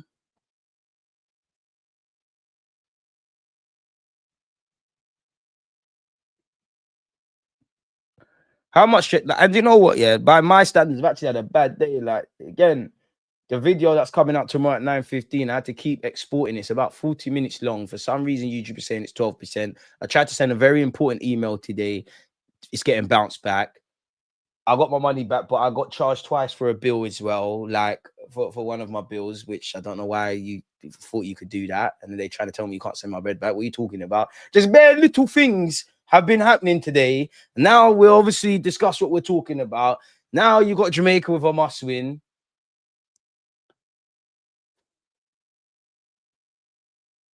At least I'm handsome though, man.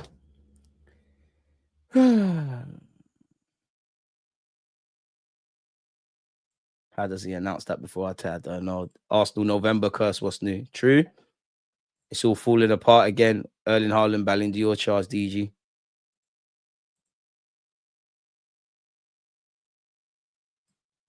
Your season's falling apart, big style. Oh, wow. Couple injuries and it's all falling apart. Bro, you support Man United. Your season fell apart in fucking August, mate. It fell asleep. Bro, you went out of... They didn't even finish cleaning up Notting Hill Gate by the time you lot went out. Have manners. Because no matter what you say about my club, because Warren, you're always here. You're vexed that Amarin is staying. Allow it. Misery likes company.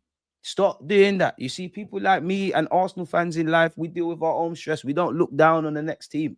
We were supporting you. We supported you lot against Liverpool. When your manager in August said you can beat anyone, we said, yes, you can. We wanted you to win in May in Bilbao. Focus, bro. Because at the end of the day, Amad Diallo shit. Kobe Maino's not playing. Sesko's picked up a knock as well. So we should be sympathizing with injuries. He jumps very high. Still playing the back three and still shit. You want nonsense? Let's do the nonsense. One love, DG and everyone, but slightly nervous, but must stand strong now as an Arsenal support with the ability of the team. Oh, we've got no choice but to stand up now. Boy. Yep, Gabby's out for 2 to 3 months, apparently. Don't let Erling Haaland leave St. James's Park with 3 points. Yeah. What am I meant to do? What am I meant to do? Like, how? Man said, big up DJB. Man said, I blame DJB, man, spoke into existence. Allow that, man. That basically means January knowing us, bro. It is what it is, man.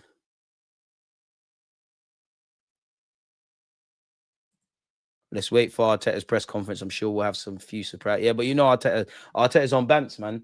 Arteta's on bants. He will do that. He knows a player's not going to be available. He'll make you believe they're available. Then the players, like you think a player's not available, make you believe that. Then you see them. That sometimes he talks the thing, sometimes he don't. I don't know for that, man. For me, I like obviously I'm gonna look over the press conference with you. I'm not interested in that. Like for me, it's Sunday, hour before kickoff. Who's in the squad and who's not in the squad? Like that's where I've learned to cope now because that is now I can deal with things. And sometimes after the game, depending on how he feels, he then for the players that aren't there, he makes them like he might shed a light. Reggae boys can still qualify via the playoffs if we don't seal it up tonight. 876. Come on, man. We're the sort of youths, yeah. We'll bottle that. We'll bottle today, and we'll bottle against you. Will bottle the playoffs. You know what? Steve McLaren's the best manager in the world, man. And Steve McLaren, we trust, man. He's better than Pep Guardiola, man. I ain't seen Pep Guardiola take a challenge. Steve McLaren managed Jamaica. That's a harder job than anything Pep's done. He had Messi in that. I'll say that about 20 more times. I'm gonna believe it still. Shout out, Warren, man. Ain't no one reading that, man. Ain't no one reading. Stop sending another grown man paragraphs, man. Say that for gal, man.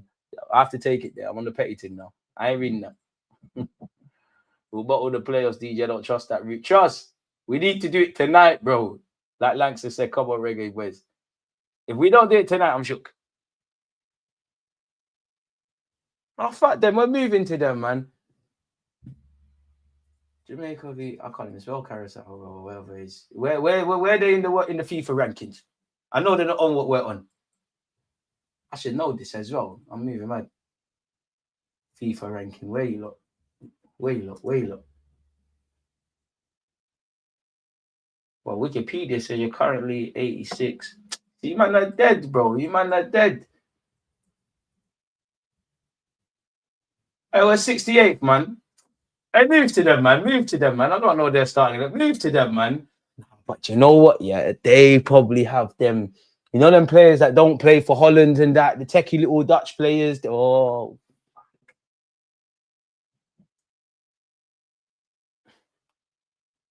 we need to just start calling up anyone born in England, even the mixed race shoots that don't know their dad, but they don't know what the fuck a Jamaica is, fam. Let's get a competitive squad together, man. This is man. In Whisper we trust, man. Yeah, Timber, bro, your leg got cut. He'd be alright, man.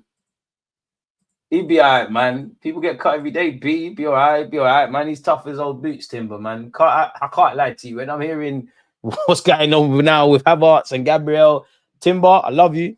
I can't be stressed about a cut, man. I can't be stressed about a cut, but we got them. Jamaica has baller. We got everything. We got everything. We're the best country in the world. Smallest country with the biggest impact. Who's done what we've done in the game? Forget football. Who's impacted the world like us? We were when slavery happened. We were one of the first countries, if not the first, to rise up. You get me? We're just wavy. We're wavy. Landlords of the West did shout Barbados as well. Almost forgetting. Nah, man. One gunwood, man. Can't condone them, man. I'm not on it. Last season, we had a skeleton squad and still competed. Would you say we competed really, though, Rob? Arsenal people, it's dark, but let's not go doom and gloom. That I agree with. Arteta, bro, I like you. I don't think you're a bad manager. I think people are disingenuous, but at the end of the day, yeah, it's about crossing over and winning something now. And every year you don't, it gets bigger. Every year you don't do it, you look like the man before the man, innit? Now, like, we're still got everything to play for. We're not, you get it. So we're not going to do that right now, but boy, you need to do your job, bro. Because I'm not on this just Arteta to the world for no reason. I support Arsenal. At some point, we're going to have to entertain changing courses. I've said I don't want to even take the convo into that. I think for me personally, even if the gaffer doesn't win silverware, you're still in with a job. So I'm not even saying you necessarily need to sack him. I'm just saying everything needs to. I feel like this anyways. I'm on anything to get Arsenal the Premier League in the champs. And in May, you might have to change course, and there's nothing wrong with that. Most good Dutch players come from Suriname. Carrico ain't on football like that. All right. So there's no excuses to that. We're going to move to them. I'm never going to stress myself. Nah, man. Fuck that heat, man. Fuck that heat, bro. Fuck that heat. Yeah, we didn't give up. But get this stuff sorted. I need 20 players in January, man. Because clearly 8 weren't enough in it, really. Like, his ways. Jesus will lead the line. North London Derby. He's getting massive coverage on Arsenal website. Been out for X amount of months, and we think he's going to start. Surely more realistic, which I don't think you see Gabriel for a hot minute, really. But we are getting back to when we're told. Surely, if anything's on the bench, a man ain't played no football at all. Yeah, it's a myth, bro. You have to cool off, man. Have to just cool off, man. Yeah, we need a goal scorer. Not him though. Yeah, you're right. Not him. We need a goal scorer, man. But now I'm nervous about tonight, man.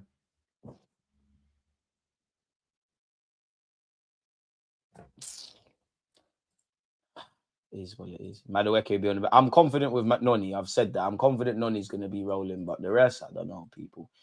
On that note, though, people, got some online classes to be doing, so I'm going to love and leave you lot. It's always a pleasure. Somehow we've been here for 90 minutes.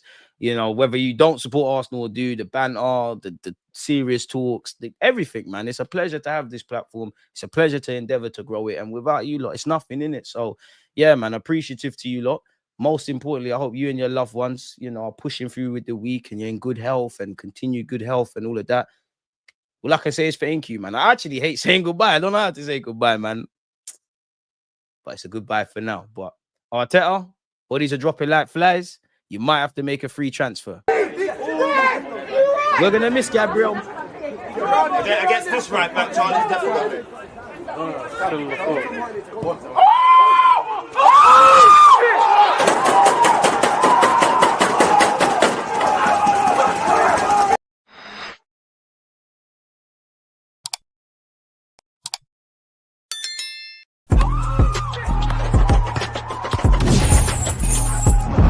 Always just like, I